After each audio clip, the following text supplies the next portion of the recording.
আসসালামু আলাইকুম রহমতুল্লাহি ওয়া বারাকাতুহু। তো আমরা পরিমাণগত রসায়নে চলে আসছি। পরীক্ষার আর বাকি বেশি দিন নেই, 3 দিন আছে। তো ইনশাআল্লাহ এই 2 দিনের মধ্যেই হচ্ছে শেষ হয়ে যাবে কেমিস্ট্রি সেকেন্ড পেপার। একটু দোয়া করবা। তো সরাসরি পড়া চলে যাই। বিসমিল্লাহির রহমানির রহিম। ম্যাথ টাইপসের যেহেতু পরিমাণের কথা বলতেছে, আমরা ম্যাথ টাইপসের জিনিসগুলোই আসলে বেশি ফোকাস দিব। একটু সংজ্ঞাগুলো বুঝাই দিলে আসলে হচ্ছে যে ম্যাথে একটু প্যারা খাওয়া যায় না আর কি। তো মূল জিনিসটা কি, কোনো যৌগের আণবিক ভরকে গ্রামে প্রকাশ করলে যে পরিমাণ পাওয়া যায় সেটাকে হচ্ছে যে কি তার মোল বলবো। মানে পানির আণবিক ভর হচ্ছে তোমার 18.02 এটা গ্রাম, এটা হচ্ছে যে কি তোমার 1 মোল। তারপর কার্বনের ক্ষেত্রে 12 গ্রাম, এটা হচ্ছে তোমার কার্বনের 1 মোল আর কি। তো এরকম আছে NaCl এর ফর্মুলা বলো 58.5। এটা হচ্ছে আয়নিক যৌগের ক্ষেত্রে এটাকে ফর্মুলা ভর বলবো এটাই। তা আধুনিক সংখ্যা যেটা সেটা হচ্ছে যে কি 12 গ্রাম কার্বনে 6.02 ইন্টু 10⁻23টি কার্বন পরমাণু থাকে। কোনো পদার্থে যত গ্রাম ভরে ওই সংখ্যক অণু বা পরমাণু বা আয়ন থাকে তত গ্রাম ভরকে ওই পদার্থের 1 মোল বলা হয়।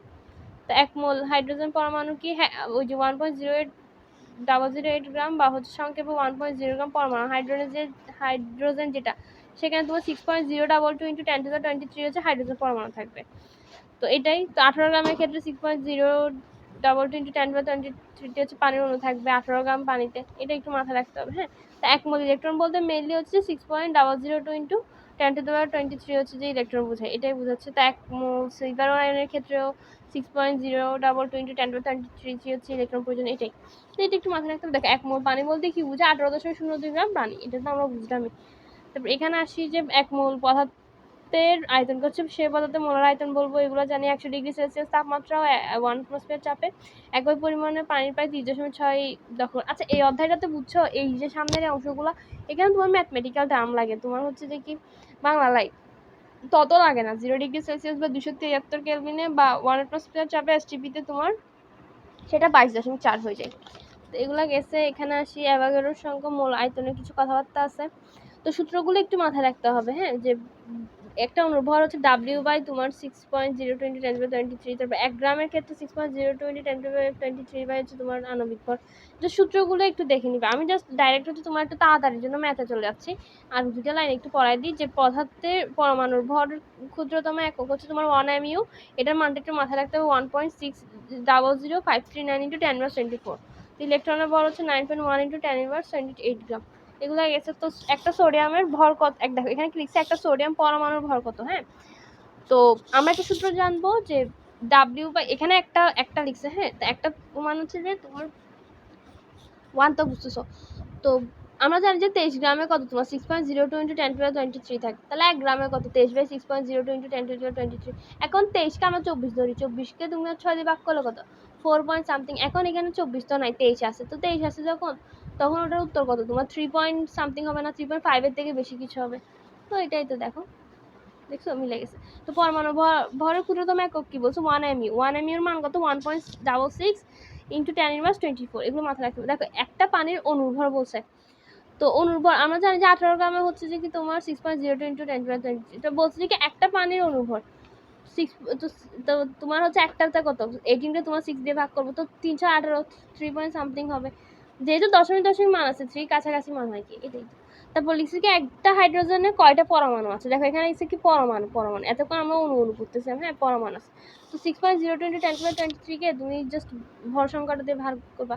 জিনিসটা তুমি W by M equal to X by N একটা সূত্র পাবা, ইকুয়াল টু V বাই 22.4 এরকম কিছু সূত্র পাবা, ওগুলো দিয়েও করতে পারো। ওখানে তোমার W হবে হচ্ছে 1 গ্রাম, M হবে হচ্ছে তোমার 2 গ্রাম, X বাই করবো, N হচ্ছে 6.02 ইন্টু 10⁻23। সিম্পল। আমি তোমার ওই সূত্রটা দিয়ে অঙ্কগুলো করতাম, এই জন্য দেখো এখানে লিখে রাখছি X বাই N এ, N এ বাই X, উল্টাই দিলে N এ বাই X হয়ে যায়, এটা জন্য আর কি। তো এই অঙ্কটা একটু দেখো, 500টা হচ্ছে স্বাক্ষর দিতে তোমার গ্রাফাইট পেন্সিলের 55.6 মিলিগ্রাম খরচ হয়। প্রতিটা স্বাক্ষরে কত কার্বন অণু পরমাণু হচ্ছে খরচ হবে। দেখো আমরা গ্রাফাইট মানে কার্বন জানি, কার্বনের ভর কত 12 গ্রাম না। একটু আগে দেখো এখানে তোমার 500টা স্বাক্ষরের কথা বলছে, তোমার ভর দিয়ে দিচ্ছে, তাহলে ডাব্লিউ দিয়ে দিচ্ছে, তাহলে কার্বনের ভর আমরা জানি 12। তারপর এখানে তোমার বলছে কতটা কার্বন অণু খরচ হবে, আর এনে জানি। তা আমরা যে সূত্রটা বসাবো W by M equal to X by N। তো 50.6 যে তোমার 500টা স্বাক্ষর দিতে 55.6 মিলিগ্রাম লাগে, তাহলে একটা দিতে কত 55.6 ভাগ 500। তো ওই মানটা 12/1000 দিয়ে ভাগ করবা, এরপর X এর মানটা বাই করবা, এটাই তো শেষ। তারপর দেখো 11 গ্রাম কার্বন ডাইঅক্সাইডে কয়টা অণু থাকে। তা আমরা 44 গ্রামে কত 6.02 ইন্টু 10⁻23। তো 1 গ্রামে হচ্ছে 6/44 এটাই তো শেষ। এভাবে ম্যাথগুলো একটু তোমার করতে হবে, বা তুমি এই সূত্রটা দিয়ে বলতে পারো ডাব্লিউ এর মান হচ্ছে 11, এম এর মান হচ্ছে 44, এক্স এর মানটা আমরা বাই করবো কয়টা অনুযায়ী, আর এন এর মান কত তোমার 6.02 × 20। আমি সূত্র দিয়ে করতাম, সূত্র দিয়ে করলে আসলে সবচেয়ে বেশি সুবিধা। তারপর এখানে দেখো যে প্রমাণ তাপমাত্রাও চাপে 1 ml অক্সিজেন গ্যাসে কয়টা পরমাণু থাকে। তো 22.4 তোমার 6.02 × 10⁻³ থাকে, এটা তো আমরা জানি প্রমাণ চাপে, তাহলে 1 মিলিগ্রামে 6কে 22 দিয়ে ভাগ করবা। তো ঠিক আছে তো। আচ্ছা এইটা শুধু অক্সিজেন না, সবগুলা গ্যাসের ক্ষেত্রে কিন্তু প্রযোজ্য। হ্যাঁ, তো আবার যদি তোমার পরমাণু বলতে, এখানে অণুর কথা হচ্ছে, পরমাণু বলে কিন্তু 2 দিয়ে গুণ করতে হতো, এটাই বলছি 2 দিয়ে গুণ করতে হবে। তো এটা একটু মাথায়, মানটা একটু মাথায় রাখতে ভালো, 2.68 × 10⁻19, এটা একটু চলে আসতে পারে অঙ্কটা। তো বলেছি 16 গ্রাম অক্সিজেন গ্যাসে কয়টা অণু থাকে। W/m = X/n দিয়ে করা যাচ্ছে। W এর মান হচ্ছে তোমার 16, m এর মান হচ্ছে 32, x এর মান তো তোমার বাই করতে হবে, n এর মান হচ্ছে 6.02 × 10⁻26। তো এখানে 16 কে 32 দিয়ে ভাগ করলে হাফ হয়, তো 6 কে 2 দিয়ে ভাগ করলে কত 3 পয়েন্ট সামথিং, এই তো 3.02 শেষ। তারপর কার্বন ডাই অক্সাইডের এক অণু হচ্ছে যে কি বর গ্রাম এককে নির্ণয় করো। 44 কে তোমার 6.02 × 10⁻26 দিয়ে ভাগ করো, শেষ। এই যে একদম সিম্পল। দেখো 1.08 গ্রাম হাইড্রোজেনে কয়টা পরমাণু থাকে। তো আমরা জানি যে 6.02 × 10⁻23 থাকবে, 1 মোল না 1 গ্রামের এটা। তো এটা দিয়েও লিখতে পারো, W/m = X/n দিয়েও বাই করতে পারো। প্রমাণ অবস্থা 1.7 গ্রাম অ্যামোনিয়া দেখছি। দেখো এমনিতে তোমার কত 22.4 লিটার, তো 22.4 লিটার করে যখন 17 গ্রাম, তো 1.7 হলে 17কে তোমার ওটাতে ভাগ করলে 10, তো 10 দিয়ে আবার করলে তোমার 2.24 না। তো এটাই তো সেম অঙ্ক, এগুলাও তোমার একটু দেখতে হবে পরমাণুর কথা বলছে নাকি অণুর কথা বলছে। আর এই ম্যাথগুলো একটু করে নিবা, এই যে কয়েকটা ম্যাথ এখানে দাগাই দিচ্ছি সেগুলো মাস্ট বি একটু করে নিবা। হ্যাঁ, অ্যাটলিস্ট উত্তরটা দেখে যাও, অঙ্কগুলো করতে পারো নাকি একটু চিন্তা করে যাও অঙ্কগুলো তুমি পারো কিনা। তবে এখানেও কিছু ম্যাথ আছে, এগুলো এত লাগে না, বাট এই দিকের ম্যাথগুলো তোমার চলে আসতে পারো হুবহু। শর্টকাটটাও শর্টকাট দিয়ে করা যায়। তবে 16 গ্রাম অক্সিজেন হচ্ছে গ্যাসে কয়টা অণু থাকে।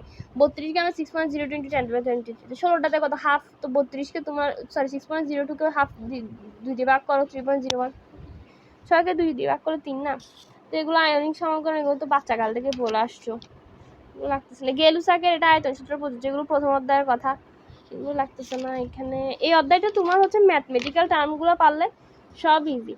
আচ্ছা এখানে একটু আসি, 25°C 12.39 L অক্সিজেন গ্যাসের অনুসংখ্যা। আমরা জানি তোমার এমনি 22.4 থাকতে হয়, তো 22.4 তোমার 6.02 × 10⁻3, তো 12 কত 12কে 22 দিয়ে ভাগ করলে মানে 22.12 সামথিং এ 22 সামথিং দিয়ে 2 এর কাছাকাছি কিছু আছে, তো 6কে 2 দিয়ে ভাগ করলে 3 পয়েন্ট সামথিং আসবে না, তো 3.01 × 10⁻23 শেষ।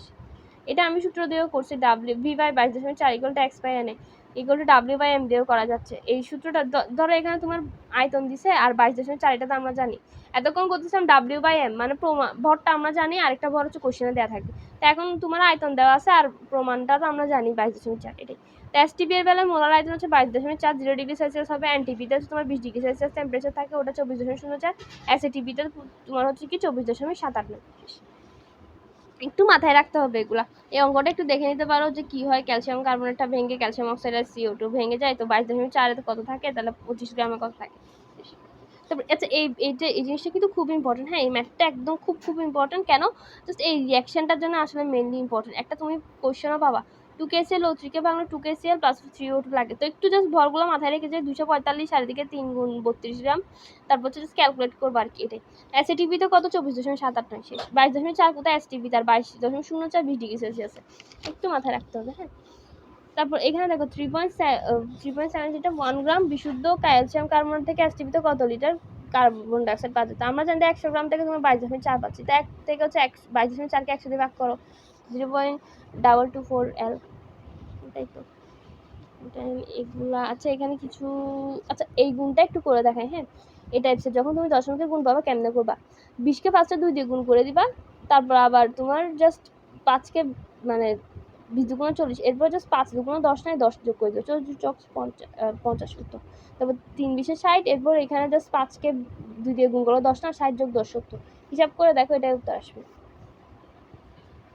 বা তুমি এটাও করতে পারো, 2.5কে তুমি 5/2 লিখতে পারো না, তো 2কে 20 দিয়ে কাটলে কত 10, তো 10 গুণ 5 50। আবার এটাও সেম, 7কে তোমার 2 দিয়ে ভাগ করলে 3.5 না, তো 2কে 20 দিয়ে কাটলে 10, তো 5 10 6 10 7 10 তোমার কত 70, এটাই এরকম। আচ্ছা এগুলা গেছে। আচ্ছা কপার পাইরেটসের সংখ্যাটা একটু লাগবে CO2s। অ্যাসিটিভি বলতে কি 25°C এটা জানি 100 কিলো প্যাসকেল, তার 22.4 ঠিক আছে। আচ্ছা এখানে তোমার 22.4 মোল, ওটা কিন্তু তোমার এমনিতে তোমার এসটিপিতে, হ্যাঁ কিন্তু বই উত্তর এটা দিছে আর কি, কিছু করার নাই, বই দিছে কি করবো আর। আচ্ছা 12 গ্রাম কার্বন থেকে হচ্ছে তোমার কত গ্রাম কার্বন ডাইঅক্সাইড পাওয়া যায়? আমরা জানি যে হচ্ছে যে কি তোমার 12 গ্রাম কার্বন থেকে 44 গ্রাম পাওয়া যায়, এটা তো জানি। এই যে CO2 এটা জানার জিনিস কি আছে বলো আমাকে। আচ্ছা সীমিত বিক্রিয়কের সংখ্যা 2 বা ততোধিক বিক্রিয়কের বিক্রিয়া সমীকরণের মধ্যে যে বিক্রিয়কটি প্রয়োজনীয় মোল অনুপাতের চেয়ে কম ব্যবহৃত হয়, উৎপাদনের মোট পরিমাণের উপর নির্ভর করে কম হয়, সেটাকে হচ্ছে যে কি সীমিত বিক্রিয়ক বা হচ্ছে লিমিটিং রিঅ্যাকট্যান্ট বলে। এগুলো গেছে। তো প্রাথমিক অবস্থায় রকেট হচ্ছে তরল হাইড্রোজেন থাকে N2H4, আর হচ্ছে তরল নাইট্রোজেন টেট্রাঅক্সাইড ব্যবহৃত হয় N2O4। আচ্ছা 11.5 সোডিয়াম ধাতু ও পানির বিক্রিয়ায় অ্যাসিটিভিতে কত লিটার হচ্ছে যে হাইড্রোজেন উৎপন্ন হয়? 23.5 থেকে তোমার হচ্ছে 22.4 লিটার হয়। তো 11.5 থেকে কত?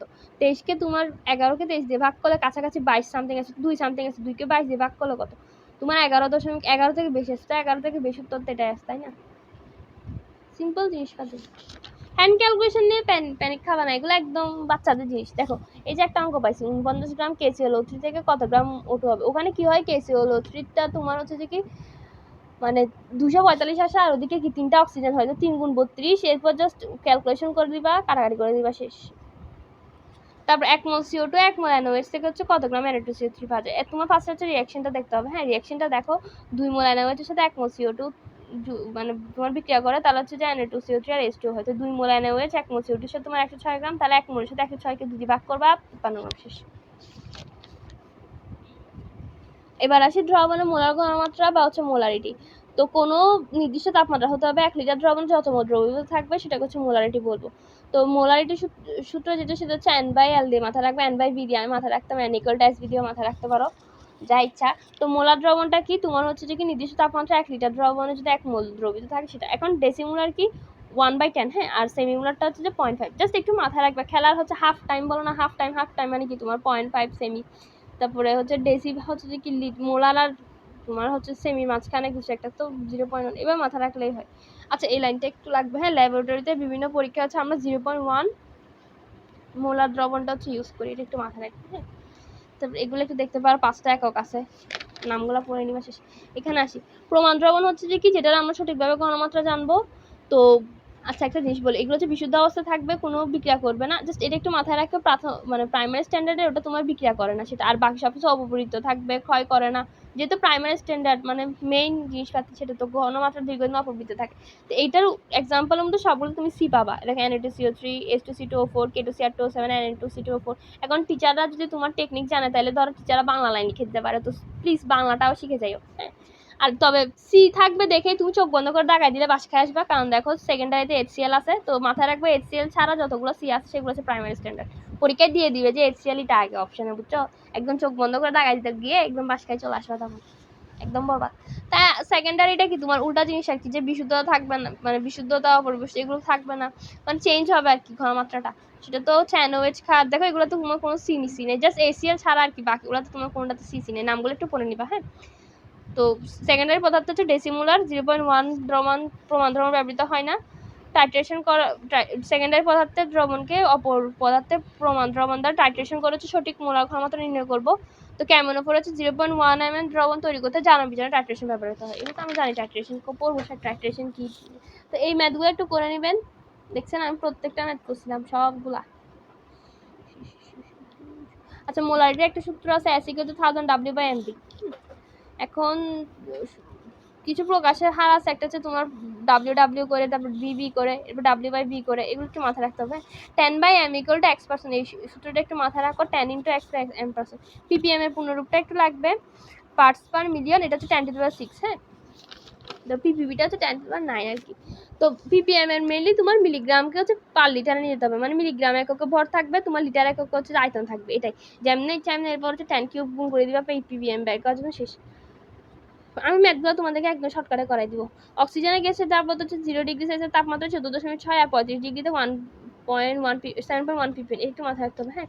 আর ভূগর্ভস্থ জলে অজৈব আর্সেনিকের গড় পরিমাণ হচ্ছে 2.5 ppm, এগুলো লাগছে। দেখো 100 ml NaOH এর দ্রবণে 5 গ্রাম তোমার NaOH আছে, তাহলে হচ্ছে যে কি দ্রবণের ঘনমাত্রা ppm কত, তো 100 ml 5 গ্রাম আছে, তার মানে 5% আছে। তো এরকম পার্সেন্টেজে দেখলে তোমার যদি ppm বাই করতে পারে 5 গুণ 10 টু দি পাওয়ার 4 করে দিবা, কি করে দিবা 5 গুণ 10 টু দি পাওয়ার 4, ঠিক আছে এটাই। তারপরে এই যে 2.55 এর ক্ষেত্রে 2.55 কে তোমার 10 টু দি পাওয়ার 4 দিয়ে গুণ করো, এরপর দেখবা যে 25,500 আসবে। এটাই ক্যালকুলেশন করে দেখো।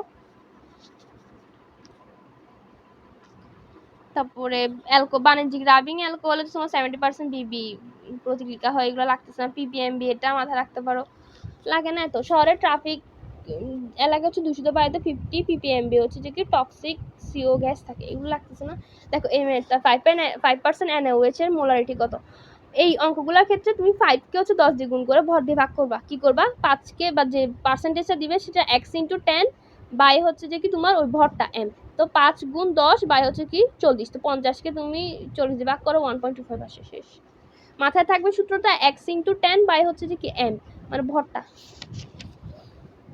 যেগুলো আমি লিখে রাখছি এখানে অনেক কিছু, যে অঙ্কগুলো শর্টকাটে কেমনে করছিলাম আর কি, যে লিখে রাখছি দেখছো। 10% 10 * 10 বাই হচ্ছে তোমার ভর 100 কে তুমি 106 দিয়ে ভাগ করলে 0.943 আসে। এই অঙ্ক না হলে হাজার বার আসছে, কোটি বার আসছে বলতেছি। তারপর এগুলো 25% আসেন দেখে ঘাবড়ানো যাবে না, জাস্ট 25 * 10 বাই m, যেদিকে ঘনত্বের কথা বলছে ঘনত্বের মানটা গুণ করে দিবা, শেষ। এবার হচ্ছে 10% Na2CO3 দ্রবণে তোমার কত মোল দ্রব আছে দেখছি, এখন দ্রব জিজ্ঞাসা করছে। তা n = W/m 10 গুণ 10 বাই 106, এটা তো আমরা বললাম পার্সেন্টেজ যেহেতু আছে 10 দিয়ে গুণ করে দিব, ওই শর্টকাট ট্রিক দিয়ে দেখাচ্ছি তোমাদেরকে। তারপর 35 ডিগ্রি সেলসিয়াস পানিতে হচ্ছে অক্সিজেনের দ্রাব্যতা 2.3 × 10⁻m, এটা তোমার কি এস এর মান। ppm কত, তো একটা সূত্র মনে রাখবা sm * 10³ ppm বাই করা একটা সূত্র আছে sm * 10³, তো s আর ভর কত তোমার 32 আর দিকে 10³ তো -4 3 এর ওখানে তোমার কি হয়ে যাচ্ছে -1 হয়ে যাচ্ছে, তো 32 কে তোমার 23 দিয়ে গুণ করে 736 আসে, তো হিসাব নিকাশ করবা 10⁻2 এদিকে আসবে, তো 7.36। 736 যখন আনতে পারবা তখন এমনিতে উত্তর দাগাই দিবে, এত এখানে চিহ্ন হিসাব করার দরকার নেই, জাস্ট কাছাকাছি মান মিল পাইলে উত্তর দাগাই দিছো, শেষ। 1 ppm সমান বলছি 1 মিলিগ্রাম পার লিটার, এটা তো বললামই 1 এগুলো বলছি। তো মোলারিটি হচ্ছে কি প্রতি লিটার দ্রবণে থাকা দ্রবের মোল সংখ্যা, হ্যাঁ ppm হলো প্রতি লিটার দ্রবণে থাকা দ্রবের মিলিগ্রাম সংখ্যা, মিলিগ্রাম পার লিটার, এগুলো গেছে, লাগতেছে না, এগুলো লাগবে না। অনুবন্ধী অম্ল এটা জানো স্প্লাস যোগ করবো, আর ক্ষারে হচ্ছে যে কি H+ বিয়োগ করবো। অম্ল তো এতে অ্যাসিড, এত হচ্ছে অ্যাড, আর ক্ষারে কি বি বেস বাদ, শেষ। তো এটাও অঙ্কটাও আমি দেখা একদম শর্টকাটে করে ফেলছিলাম, ওই যে অঙ্কটা আমি জাস্ট ওই সূত্রটা দিয়ে আসলে অঙ্কটা করতাম। 10% Na2CO3 এর মোলারিটি কত, 10 কে 10 দিয়ে গুণ করবো, তারপর 106 মানে ভর দিয়ে ভাগ করবো, তো 100 কে 106 দিয়ে ভাগ করলে 0.94 আসে। তো এটা একটু মাথায় রাখবা, জাবি জারক সমূহ বিজারণ বিক্রিয়া দেখাবে, অপরকে জারিত করবে, নিজে জারিত হবে। জাবি জারক সমূহ বিজারণ বিক্রিয়ায় অপরকে জারিত করে নিজে বিজারিত হয়। অঙ্কগুলো করে নিবা সুন্দর মতো, একদম দেখছো সবগুলো করছি, কোনোটা বাদ নেই, খালি করছি যে অঙ্ক হাজারি সাপগুলো পাতা করে দিছিলাম আলাই দিলে। আচ্ছা লঘুকরণে একটা সূত্র আছে V1m1 = V2m2। আচ্ছা এই অঙ্কটা একটু দেখো, এটা কনসেপ্টটা 100 বার আসে। 500 ml 0.25 NaOH মোলারিটিকে 0.155m করতে এতে কত মোল পানি যোগ করতে হবে, কিন্তু ফার্স্টে তুমি ভরটা মানে মানটা বাইর করবে, V1m1 দিয়ে V2 মান বাইর করবে, এরপর কি তুমি হচ্ছে যে কি বিয়োগ করে দিতে হবে যেটা তোমার মানে মান আসছে আর কি। কারণ হচ্ছে যে কি তোমার ওই যে আমি বলছি যে এক্সট্রা পানি কতটুকু যোগ করতে হবে, তো ওটা বিয়োগ করে দিতে হবে কিন্তু, ঠিক আছে। এই হচ্ছে কথাবার্তা। এই যে এটাও সেম কথা, তোমার জাস্ট গুণ করবা, গুণ করে মান যেটা আসবে, যেহেতু তোমার পানি যোগ করতে হবে বলছে, তাইলে হচ্ছে কি ওটা আবার বিয়োগ করে দিতে হবে। 833.33 থেকে তোমার 500টা আবার বিয়োগ করে দিতে হচ্ছে। ক্যালকুলেশনটা দেখে নাও। এই দুইটা ম্যাথের এই কনসেপ্টটা লাগে যে যোগ করার যেহেতু কথা বলছে, তাহলে তোমার হচ্ছে যে কি জাস্ট ওই পানিটা হচ্ছে তোমার বিয়োগ করে দিতে হয়, পানির মানটা দেখছো দুইটার ক্ষেত্রে সেম। ফার্স্টে লঘুকরণ সূত্র, এরপর জাস্ট পানিটার মানটা বিয়োগ করে দেওয়া, এগুলো গেছে। আচ্ছা এখানে কিন্তু দুইটা কোশ্চেন দেওয়া আছে, উদাহরণ একের কোশ্চেনের আনসার এটা, আর উদাহরণ 2 এটা হচ্ছে এটা। উদাহরণ একে দেখো 50 ml আছে না, এই জন্য তোমার ওই যে ভর যেটা বাইর মানে ml যেটা বাইর করছে ওখান থেকে তোমার 50 বিয়োগ করছে। তারপর এখানে 500 ml আছে, তো দেখো উত্তরটা থেকে 500 ml আবার বিয়োগ করছে, এটাই। এখানেও অঙ্ক ছিল, ওগুলো করে নিবা। এই অধ্যায়টা হচ্ছে অঙ্কের, অঙ্ক ছাড়া কিছুই আসবে না এই অধ্যায়টাকে। তোমার ওই যে আরেকটা হচ্ছে তোমার কালারটা লাগে, টাইট্রেশনের যে কালার, এগুলো মুখস্থ করাই দিব। প্রশমন বিক্রিয়া কি, যে বিক্রিয়ায় তুল্য পরিমাণ মোল পরিমাণ অ্যাসিড তুল্য মোল পরিমাণ ক্ষারের সাথে বিক্রিয়া করে মানে ধর্ম দুইটাই নষ্ট করে দিবে। প্রশম এক মোল হচ্ছে তোমার প্রশম যৌগ লবণ আজ পান উৎপন্ন করে, সেটা হচ্ছে অ্যাসিড কার প্রশমন বিক্রিয়া বলবো। মেলে হচ্ছে 1 মোল H+ ও 1 মোল OH- আয়ন বিক্রিয়া করে 1 মোল H2 উৎপন্ন করে হচ্ছে বিক্রিয়া প্রশমন বিক্রিয়া দেখা, এগুলো গেছে। আচ্ছা এগুলো আছে। আচ্ছা একটু এখানে দেখো সবল অ্যাসিড আর দুর্বল ক্ষারের হচ্ছে 5.27 হবে। আমরা জানি যে অ্যাসিডের মাত্রাটা কত, তোমার হচ্ছে 7 এর নিচে না। যখন সবল অ্যাসিড ইউজ করতেছি তাহলে 5 এর কম হবে, 7 এর কম হবে। আবার সবল ক্ষার যখন ইউজ করতেছি তাহলে অবভিয়াসলি তোমার হচ্ছে যে 7 এর বেশি হবে, তো 8.80 এবার মাথায় রাখবে। সবল অ্যাসিড 5.27, দুর্বল অ্যাসিড হচ্ছে 8.80। তোমার সবল ক্ষার সবল অ্যাসিড পড়ার দরকার নেই, জাস্ট মাথায় রাখবা সবল অ্যাসিডেরটা 5.27 আর দুর্বল অ্যাসিড ইউজ করলে তোমার 8.80। দুর্বল অ্যাসিড সবল ক্ষার মাথায় রাখবা। খাদ দেখলেই সবল ক্ষার দেখলে ফেনলফথলিন যেটা, এটা ইউজ করতে হবে। হ্যাঁ, ফেনলফথলিন যেটা, তো এটা একটু মাথায় রাখতে হবে। হ্যাঁ, সবলটা খাদ দেখলেই এটা দাগাই দিবা। তো এখানে কিছু কথাবার্তা আছে, পিএইচ এর মান 4 থেকে 10 মধ্যে থাকতে হবে, এগুলো তো গেছে। যে CH3CO আয়নের দুর্বল ক্ষারক হওয়ায় তোমার পিএইচ এর মান হচ্ছে কি 7 থেকে বড় হবে, আর প্রশমন বিন্দু পিএইচ এর মান হচ্ছে 8.8, এগুলো লাগছে। সবল অ্যাসিড দুর্বল ক্ষারক প্রশমন বিক্রিয়াটা তোমার 5.27 হবে, যেহেতু সবল অ্যাসিড ইউজ করতেছি 7 এর কম। তো দেখো সবল যেগুলো তুমি অ্যাসিড টাইপসের রিলেটেড নাম পাওয়া, দেখো মিথাইল অরেঞ্জ, মিথাইল রেড। তো অ্যাসিড সবল মিথিলা মাথায় রাখবে, সবল অ্যাসিড মিথিলা অ্যাসিডিও, এটা মাথায় রাখবে, মিথিলা অ্যাসিডিও। ঠিক আছে, মিথাইল টাইপসের নামগুলো যেগুলো পাবা সেগুলো হচ্ছে অ্যাসিডে ইউজ হয়েছে। তো এইগুলা আরেকটা আছে তোমার অতি ধীরে ঘটে, কোনো হচ্ছে মানে পাবোই না হঠাৎ করে, তো এটাও মাথায় রাখতে পারো। এগুলো গেছে।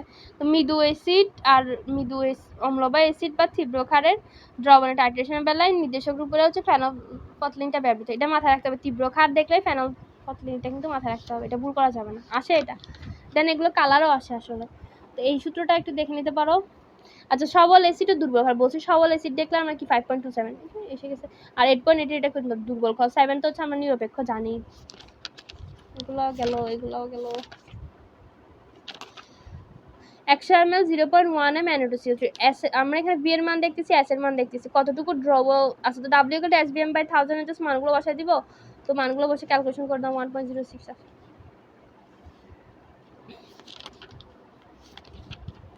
একটু জিনিসটা হচ্ছে যে কি তোমার ম্যাথগুলো করতে জানতে হবে। হ্যাঁ, ম্যাথগুলো করতে জানাটাই হচ্ছে যে কি আসল প্যারা।